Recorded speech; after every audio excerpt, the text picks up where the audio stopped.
नगर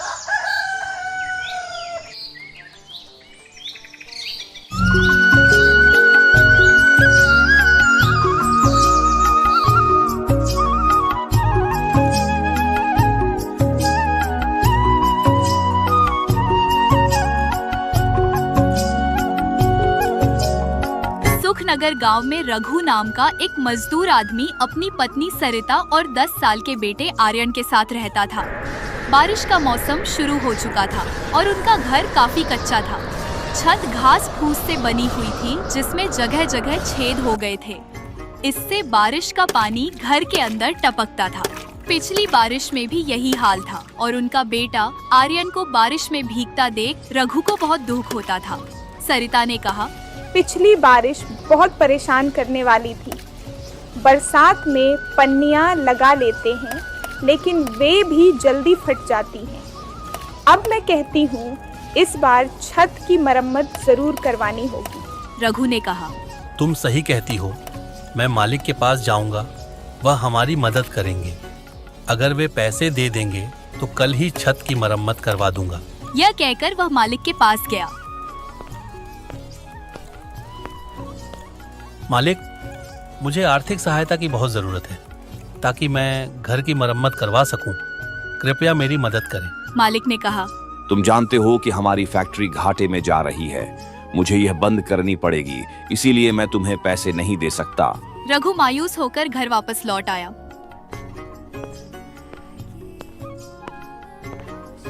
उसने सरिता से कहा, मालिक ने मना कर दिया है, काम भी छिन गया है। अब तो समझ नहीं आ रहा कि क्या करूं। सरिता ने कहा, अब हमें क्या करना होगा? घर में कुछ भी नहीं बचा। तुम तो काम की तलाश में बाहर गए थे, पर अब क्या होगा? रघु ने आश्वासन दिया, परेशान मत हो, मैं कल फिर से काम ढूंढ लूंगा और इस बार छत की मरम्मत भी करवा दूंगा। अगले दिन रघु काम की तलाश में बाहर निकला। उसकी नजर एक गोदाम पर पड़ी जहाँ काम की तलाश थी। उसने वहाँ काम की बात की लेकिन वहाँ उसे कोई जगह नहीं मिली। वह और जगहों पर काम ढूंढता रहा लेकिन किसी जगह पर भी उसे काम नहीं मिला। वह सोचने लगा, दिन खत्म हो गया, अब घर जाकर सरिता से क्या कहूँगा।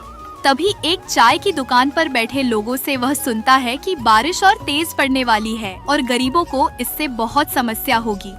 यह सुनकर रघु और भी मायूस हो जाता है क्योंकि उसे खुद ही काम नहीं मिल रहा था। वह घर लौटता है और सरिता से कहता है, मैंने हर जगह काम ढूंढा लेकिन कहीं भी काम नहीं मिला। अब घर में राशन भी खत्म हो गया है और आर्यन की तबीयत भी खराब हो गई है। मैं क्या करूं? तुम आर्यन के लिए दवाई ले आओ, लेकिन मेरे पास पैसे नहीं हैं और आर्यन की हालत भी बिगड़ती जा रही है। सरिता फिर सोचते हुए, तुम मोहन भैया के घर चलो, वह हमारी मदद जरूर करेंगे। रघु और सरिता मोहन के घर जाते हैं और रघु मोहन से कहता है, मोहन भाई, मेरा बेटा बहुत बीमार है। अगर उसे जल्दी इलाज नहीं मिला तो उसकी हालत बिगड़ सकती है। तुम मुझे थोड़े पैसे उधार दे दो, मैं तुम्हारा एहसान कभी नहीं भूलूंगा।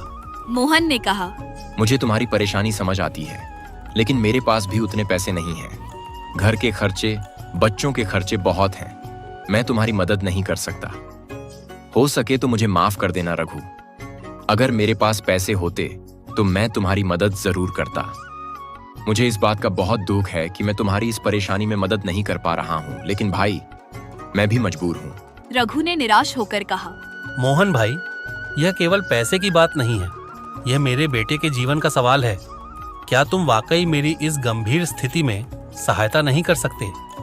क्या मेरे बेटे की जिंदगी तुम्हारी दया और सहायता के लायक नहीं है? मोहन ने कहा, रघु, मेरी बातों को समझने की कोशिश करो। मैं सचमुच तुम्हारी मदद करना चाहता हूँ, लेकिन मेरे खुद के हालात इस समय सही नहीं हैं। मुझे पूरी उम्मीद है कि कोई ना कोई तुम्हारी मदद जरूर करेगा। रघु और सरिता भारी मन से टूटे हुए सपनों और गहरी चिंता के साथ घर की ओर लौट आए। तभी दरवाजे पर मोहन का एक और दोस्त आया और उसने पूछा, कौन था? अरे मेरा दोस्त रघु था। उसका बेटा बहुत बीमार है और वो उधार पैसे मांगने आया था। मैंने उसे पैसे देने से साफ मना कर दिया। लेकिन रघु भैया तो आपके बहुत अच्छे दोस्त थे ना? आपके मुश्किल वक्त में कई बार उन्होंने आपकी मदद की है, फिर आपने उन्हें पैसे क्यों नहीं दिए? मोहन के दोस्त ने हैरान होकर पूछा, अरे भाई, मैं कोई दानवीर नहीं हूं जो किसी की मदद करता फिरूं। और रही बात दोस्ती की, दोस्ती केवल तब तक रखता हूं जब तक मुझे निभाने से फायदा होता है। मोहन ने तसल्ली से कहा। चलो मानो, अगर मैंने उसे पैसे उधार दे भी दिए होते तो वह मेरा पैसा लौटाता कैसे? अब तो उसकी नौकरी भी चली गई है। मुझे लगता है आपको ऐसा नहीं करना चाहिए था। ईश्वर न करे उसके बेटे को कुछ हो गया तो। मोहन के दोस्त ने कहा। तो क्या करूं? अगर हो गया तो हो जाने दो, वो जाने, उसकी पत्नी जाने। अरे मेरे अलावा और भी बहुत लोग हैं, कोई ना कोई उसकी मदद कर ही देगा। मोहन ने लापरवाही से कहा। ईश्वर का थोड़ा भी डर कीजिए, मुसीबत आते हुए देर नहीं लगती। कहीं ऐसा ना हो कि तुम्हारा यह घमंड तुम ही ले डूबे। मोहन के दोस्त ने चेतावनी दी। अरे ये सब फालतू की बातें हैं, तुम इन बातों पर ध्यान मत दिया करो। वैसे भी ये कोई घमंड वाली बात नहीं है। अरे भाई, मेरा पैसा है, मैं किसी को दूं या ना दूं, मेरी मर्जी है। मोहन ने कहा। रघु परेशान और बेबस था। उसने सभी जानने वालों से पैसे उधार मांगे, लेकिन किसी ने भी उसे पैसे नहीं दिए। लोग अलग अलग बहाने बनाकर उसकी मदद करने से मना कर चुके थे। कुछ ने कहा कि वे खुद भी परेशान हैं, कुछ ने कहा कि उनके पास पैसे नहीं हैं। उसकी स्थिति ऐसी हो गई कि वह सोचने लगा, क्या वास्तव में मेरे लिए कोई नहीं है जो मेरी मदद कर सके?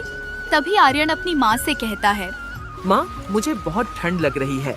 ठंड से मेरा पूरा शरीर कांप रहा है। कुछ करते क्यों नहीं? आर्यन की आवाज में दर्द था। अगर इलाज नहीं मिला तो उसकी हालत और भी खराब हो सकती है। तुम्हें जल्दी कुछ करना होगा। तुम एक बार मुखिया जी के पास जाओ, वह हमारी मदद जरूर करेंगे। रघु मुखिया जी के पास पहुंचा और बोला। मुखिया जी, मेरा बेटा आर्यन बहुत बीमार है, उसे इलाज की सख्त जरूरत है, लेकिन मेरे पास एक भी पैसा नहीं है जिससे मैं उसका इलाज करवा सकूं। मैंने अपने यार, दोस्त, रिश्तेदार सभी से मदद मांगी, लेकिन किसी ने भी मेरी मदद नहीं की। अब आप ही हो जो मेरी मदद कर सकते हो। मुखिया जी ने दुखी होकर कहा। रघु, तुम्हारी बात सुनकर मुझे बहुत दुख हुआ। बुरे वक्त में कोई किसी की मदद नहीं करता। यार, दोस्त, रिश्तेदार केवल उसी वक्त तक साथ रहते हैं जब तक इंसान के पास पैसे होते हैं।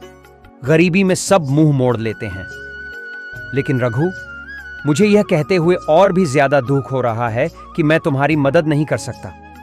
तुम तो जानते ही हो, इस बार की योजना में अभी तक सरकार ने एक भी रुपया नहीं दिया। गांव में जो भी छोटा मोटा काम हो रहा है वह सब मैं अपनी जेब से करवा रहा हूं। मेरे ऊपर दुनिया भर का कर्ज हो रहा है और गांव वालों ने एक नया धंधा और बना लिया है। मुंह उठाए पैसे लेने आते हैं जैसे उनका बाप रख गया हो। मुखिया जी ने कहा। मुझे माफ करना रघु, मैं तुम्हारी मदद नहीं कर सकता। मुखिया जी ने निराश होकर कहा। रघु अपने घर की ओर निकल पड़ा और सोचने लगा।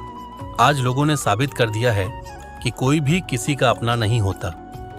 बुरे वक्त में तो कोई भी किसी का साथ नहीं देता। वह यही सोच रहा था कि अचानक उसे बहुत तेज चक्कर आए और वह जमीन पर गिर पड़ा। वह बेहोश हो गया। उधर से एक भला आदमी आ रहा था और उसने रघु को बेहोश देखा। उसे रघु पर दया आ गई। अरे, यह तो बेहोश है। इसकी हालत तो बहुत गंभीर लग रही है। मुझे इसे यहाँ पर छोड़ना नहीं चाहिए। ये बेसहारा और कमजोर है। वह आदमी रघु को उठाकर ले गया और उसकी खूब सेवा की। कुछ ही देर में रघु को होश आ गया।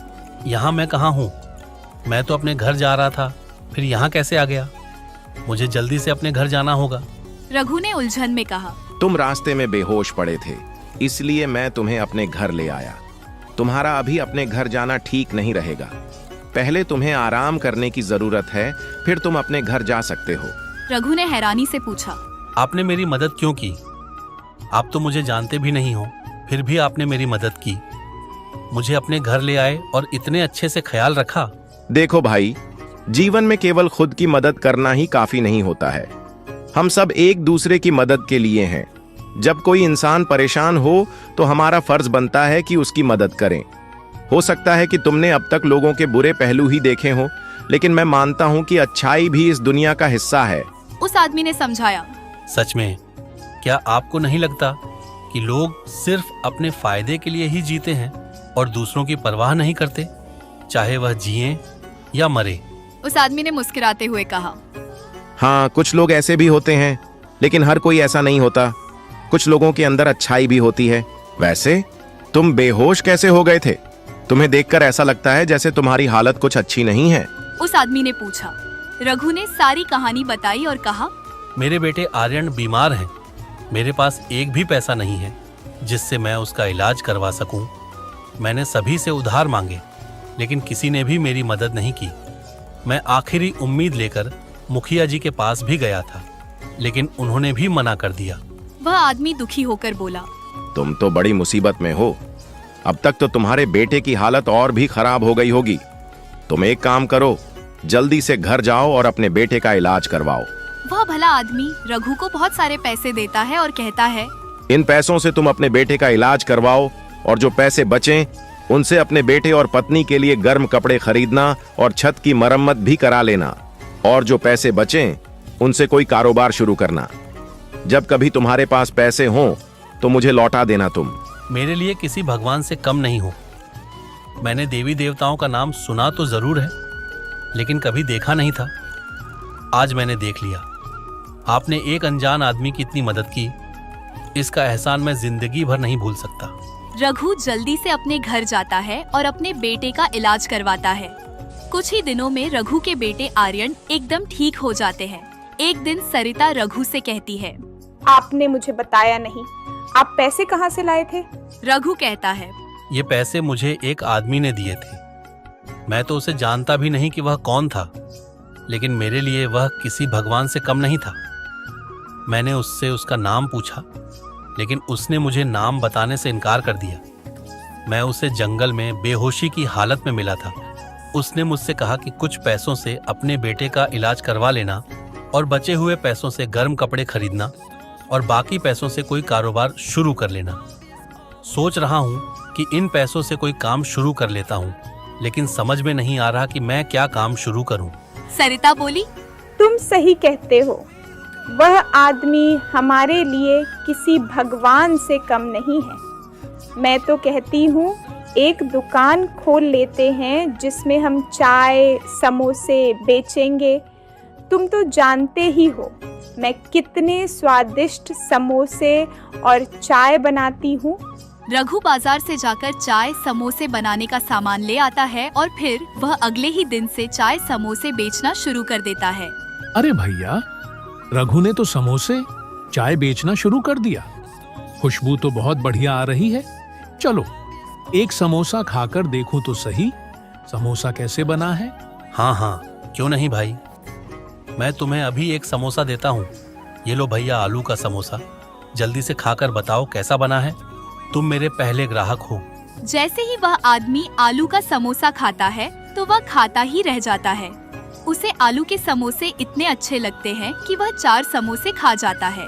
अरे भाई जी, क्या मिला दिया समोसे में? पेट तो भर गया, लेकिन मन नहीं भर रहा। ऐसा मन करता है कि 2-3 समोसे और खा लूं, लेकिन मैं खाऊंगा नहीं। कहीं पता चले मजे मजे में पेट खराब हो जाए।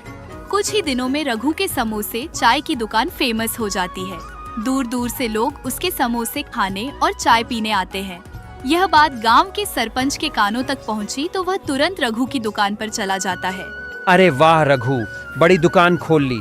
अभी तो तू कुछ दिनों पहले लोगों से पैसे उधार मांगता था। एकदम से इतने सारे पैसे कहाँ से आ गए तेरे पास जो इतनी बड़ी दुकान खोल ली? मुखिया जी, सब ईश्वर की देन है। उसके घर में देर है, अंधेर नहीं। अरे बात तो बहुत ज्ञान की कर रहा है। तेरे आलू के समोसे का नाम बहुत सुना है। जरा 1-2 समोसा मुझे भी खिला और एक प्याली चाय भी पिला। हाँ हाँ, क्यों नहीं मुखिया जी।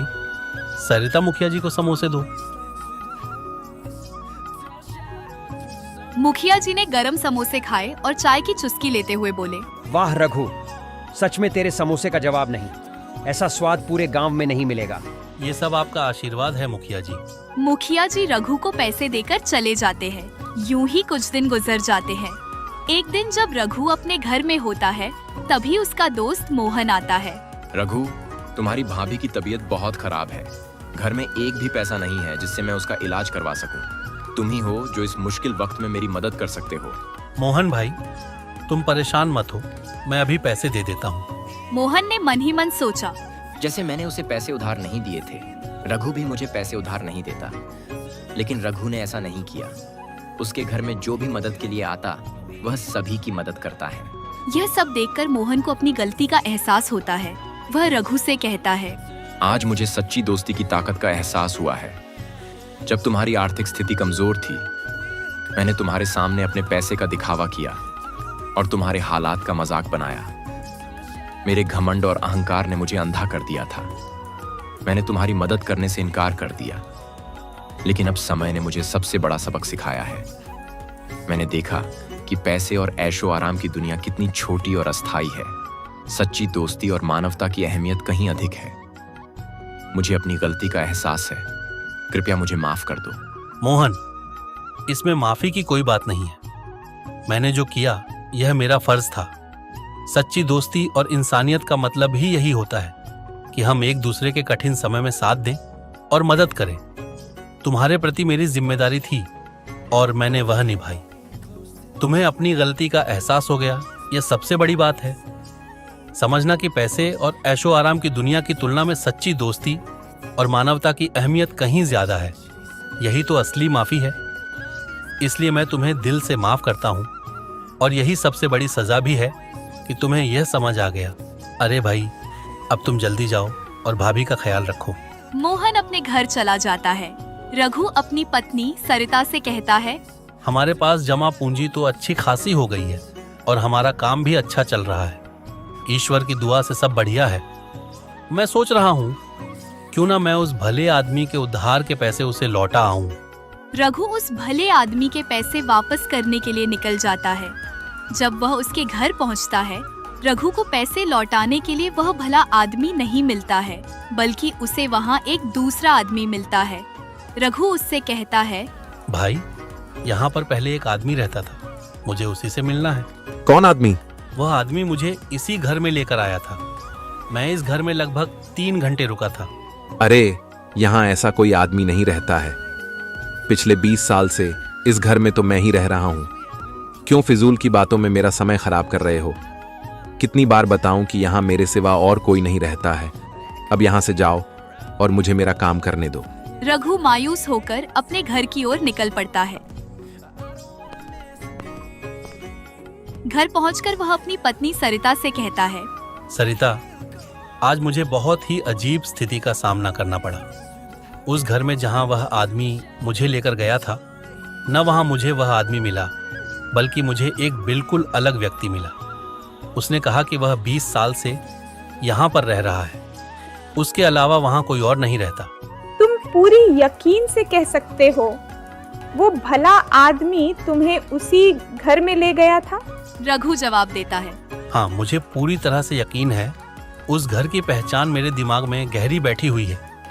वह आदमी मुझे उसी घर में ले गया था और मैं वहाँ करीब 3 घंटे तक रुका था। लेकिन आज जब मैं उसके घर जाकर उस आदमी को खोजने लगा तो मुझे एक अलग ही आदमी मिला। उसने मुझे बहुत ही जोर देकर कहा कि वह 20 साल से यहाँ पर रह रहा है। उसके अलावा और कोई व्यक्ति वहाँ नहीं रहता है। ईश्वर ने हमारी मदद की। एक तरीके से तुम्हारी ईमानदारी और अच्छाई की वजह से ही हमें वह मदद मिली थी। रघु जरूरतमंदों की खूब मदद करने लगता है। कुछ ही दिनों में वह एक बड़ा सा घर बना लेता है और फिर खुशी खुशी अपने परिवार के साथ रहने लगते हैं। इस कहानी से हमें सीखने को मिलता है कि अच्छे कर्म और ईमानदारी कभी व्यर्थ नहीं जाते। चाहे समय जैसा भी हो, भगवान हमेशा आपकी मदद उसी रूप में करते हैं जिसकी आपको सबसे ज्यादा जरूरत होती है। अगर आपको यह कहानी पसंद आई हो तो वीडियो को लाइक करें और चैनल को सब्सक्राइब करना न भूलें। अपनी राय और सुझाव कमेंट में जरूर बताएं। हम आपके लिए ऐसी ही और प्रेरणादायक कहानियाँ लेकर आते